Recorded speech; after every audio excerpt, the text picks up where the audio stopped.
Assalamualaikum warahmatullahi wabarakatuh. Halo anak-anak hebat, ketemu lagi dalam mata pelajaran biologi bersama Ibu. Hari ini kita akan belajar tentang jaringan hewan, khususnya tentang jaringan epitel. Sebelumnya, Ibu akan menjelaskan pembagian jaringan hewan kepada kalian. Jaringan hewan itu dibagi menjadi 4. Yang pertama adalah jaringan epitel yang akan kita pelajari hari ini.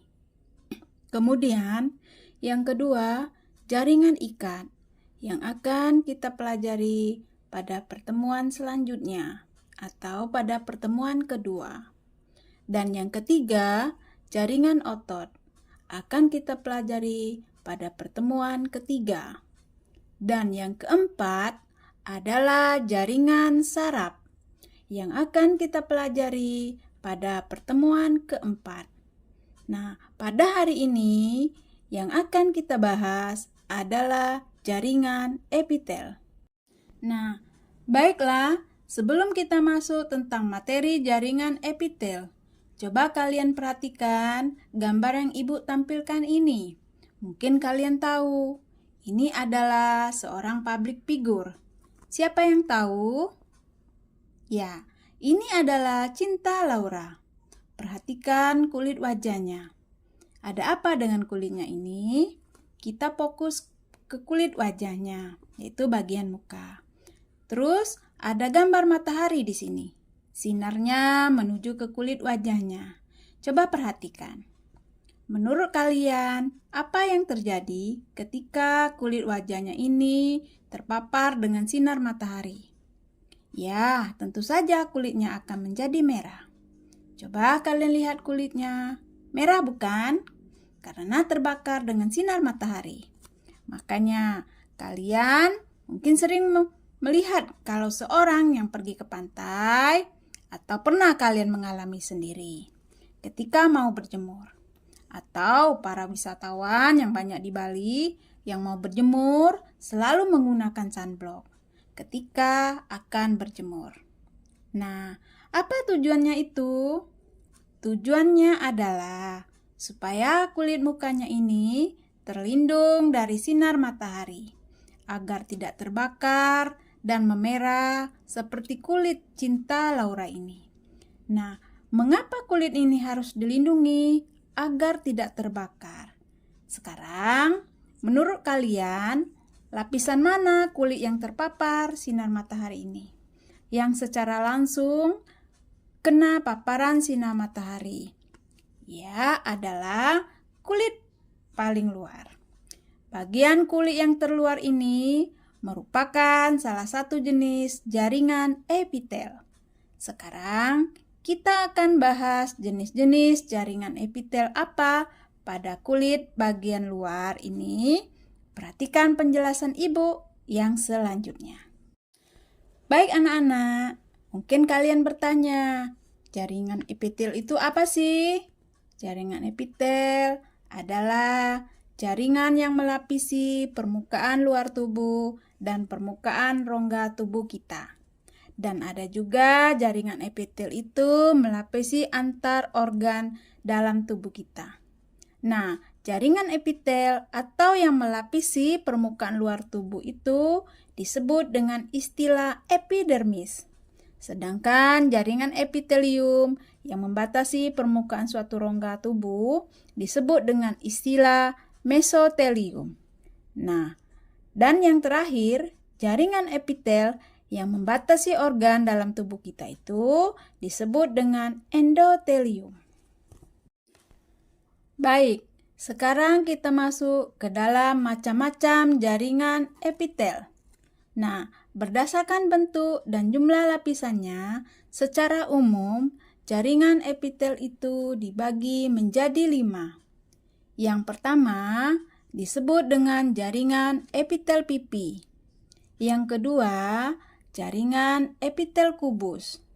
Yang ketiga, jaringan epitel silindris. Dan yang keempat, jaringan epitel transisional. Dan yang kelima, jaringan epitel kelenjar. Oke, baik. Kita akan bahas satu persatu dari macam-macam jaringan epitel tadi. Yang pertama adalah jaringan epitel pipi. Jaringan epitel pipi ini kita bagi menjadi dua. Yang pertama yaitu epitel pipi selapis. Kenapa dinamakan epitel pipi selapis? Berdasarkan bentuknya, selnya itu berbentuk pipi. Kemudian jumlah lapisannya hanya satu lapis. Nah, epitel pipi selapis ini berfungsi untuk difusi, osmosis, filtrasi, dan ekskresi. Kemudian, epitel pipi selapis ini terletak pada alveolus, kapsul Bowman pada ginjal, pleura pada paru-paru, pada perikardium di jantung, peritoneum, pembuluh darah, dan pembuluh limpa. Yang kedua, jenis epitel pipi yaitu epitel pipi berlapis banyak. Epitel pipi berlapis banyak artinya dia bentuk selnya pipi dan lapisannya lebih dari satu lapis. Ini berfungsi untuk proteksi. Letak epitel pipi berlapis ini ada pada bagian kulit. Kemudian ada pada vagina, rongga mulut, esofagus, anus, dan kornea mata. Selanjutnya yang kedua, jenis epitel kubus. Kenapa dinamakan epitel kubus? Karena bentuk selnya berbentuk kubus. Berbentuk kubus artinya perbandingan antara panjang, lebar, dan tingginya sama. Nah, epitel kubus ini juga dibagi menjadi dua. Yang pertama, ada yang disebut dengan epitel kubus selapis. Bisa kalian perhatikan pada gambar. Epitel kubus selapis itu sel-selnya berbentuk kubus dan hanya terdiri dari satu lapis. Ya, kemudian epitel kubus lapis ini berfungsi untuk proteksi atau perlindungan, kemudian sekresi, ekskresi, dan bisa juga untuk absorpsi atau penyerapan. Epitel kubus lapis ini terletak pada tubulus proksimal. Tubulus distal ini ada pada bagian glomerulus pada ginjal. Kemudian ada juga pada organ reproduksi, contohnya pada ovarium dan ada juga pada kelenjar. Kemudian epitel kubus kedua adalah epitel kubus berlapis. Artinya dia sel-selnya berbentuk kubus dan juga jumlahnya lebih dari satu lapis. Bisa kalian lihat pada gambar. Nah, fungsinya untuk proteksi, sekresi, ekskresi, dan absorpsi. Letaknya ada pada kelenjar keringat dan kelenjar minyak. Nah, selanjutnya yang ketiga adalah epitel silindris. Epitel silindris ini sesuai dengan namanya, bentuknya silindris, artinya berbentuk tabung. Jenis epitel ini silindris dibagi menjadi tiga. Yang pertama, epitel silindris lapis. Yang kedua, epitel silindris berlapis. Dan yang ketiga, ini agak unik ya namanya, adalah epitel silindris berlapis semu basilia. Baik, kita akan bahas satu persatu. Yang pertama, epitel silindris lapis ini bisa kalian lihat pada gambar. Bentuk sel epitel silindris lapis ini bentuknya selnya silindris dia, kemudian hanya terdiri satu lapis. Epitel selapis silindris ini berfungsi untuk sekresi, kemudian absorpsi. Letaknya ada bagian uterus atau rahim.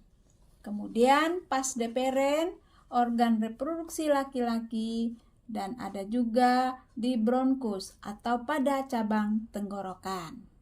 Sekarang kita masuk pada epitel silindris yang kedua, yaitu epitel silindris berlapis.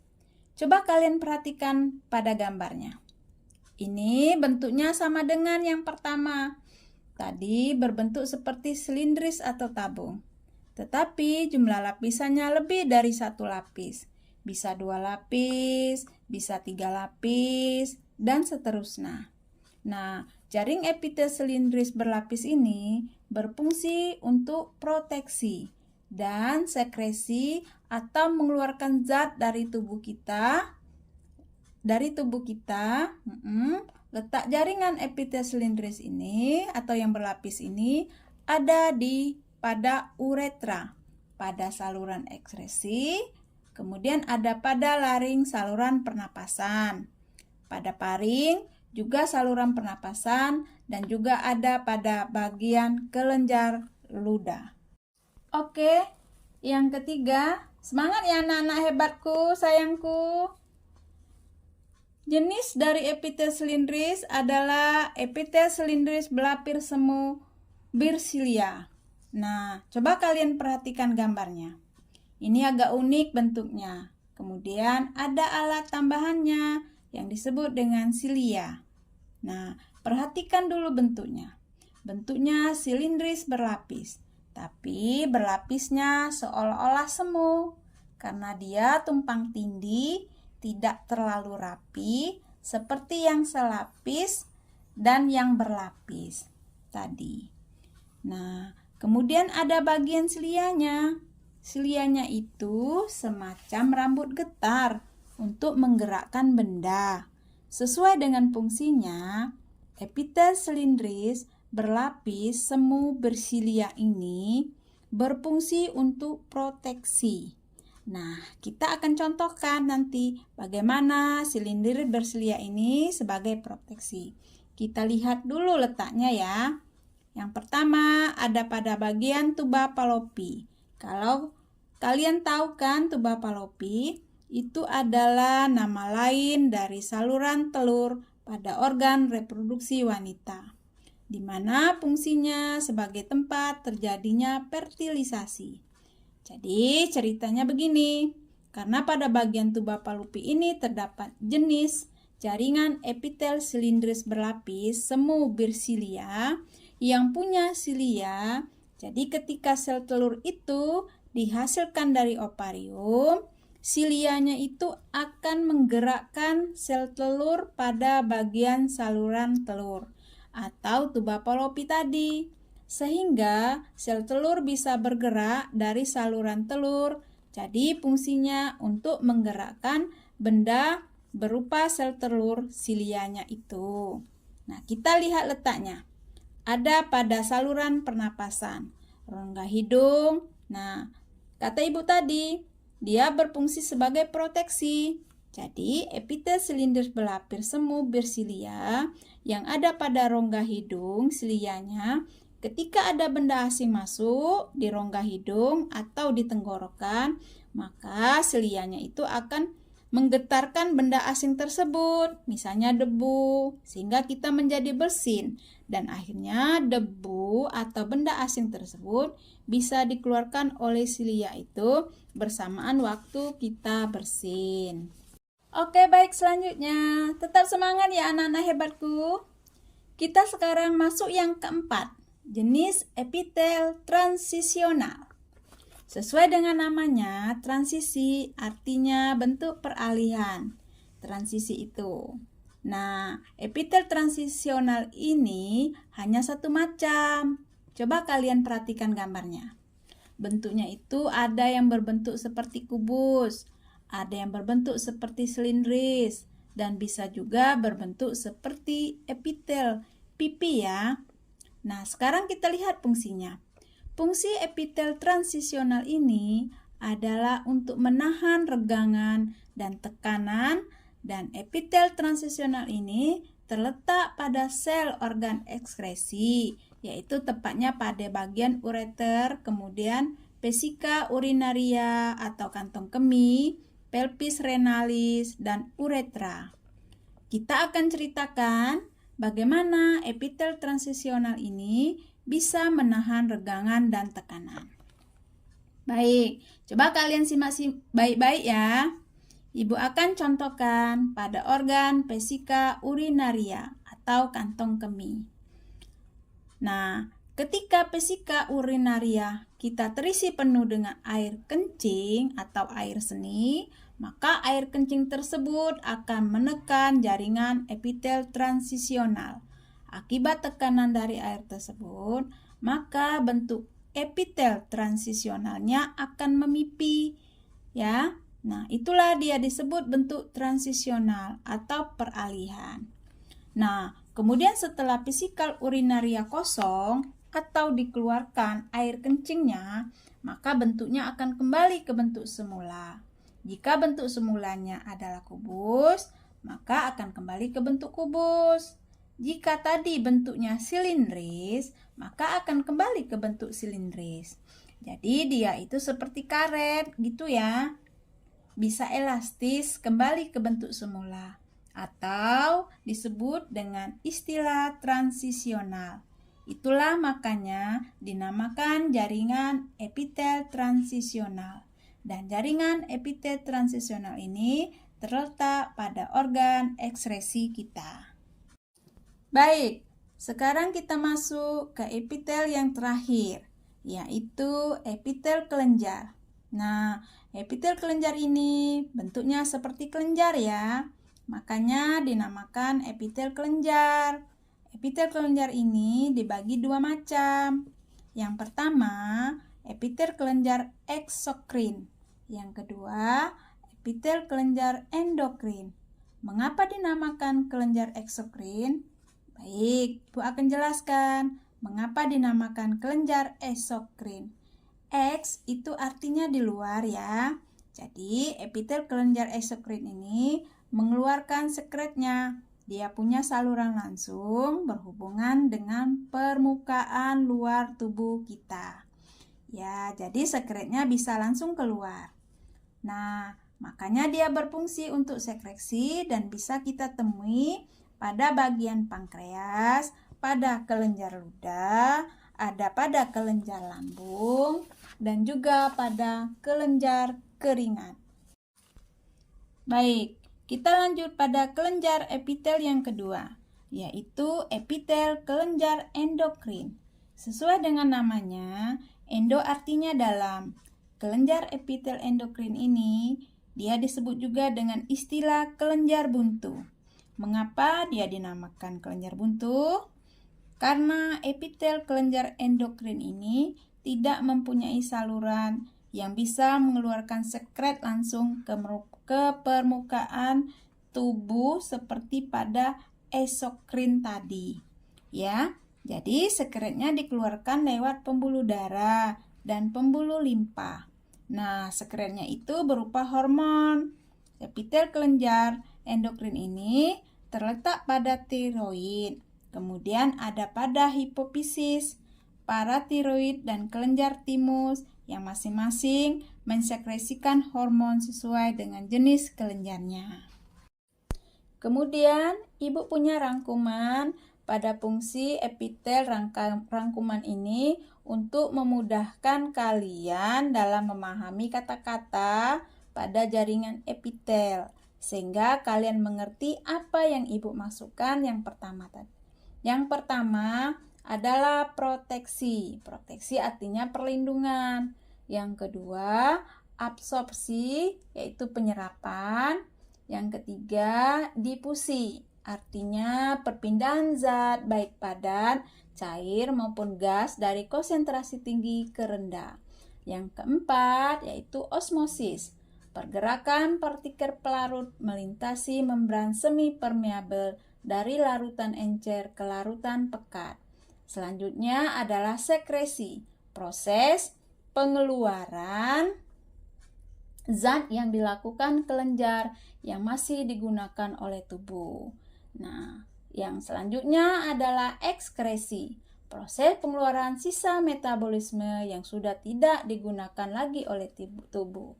Yang terakhir adalah filtrasi, artinya penyaringan. Nah, Istilah-istilah ini harus kalian mengerti dan hafalkan agar kalian mengerti maksud dari fungsi-fungsi jaringan epitel tadi.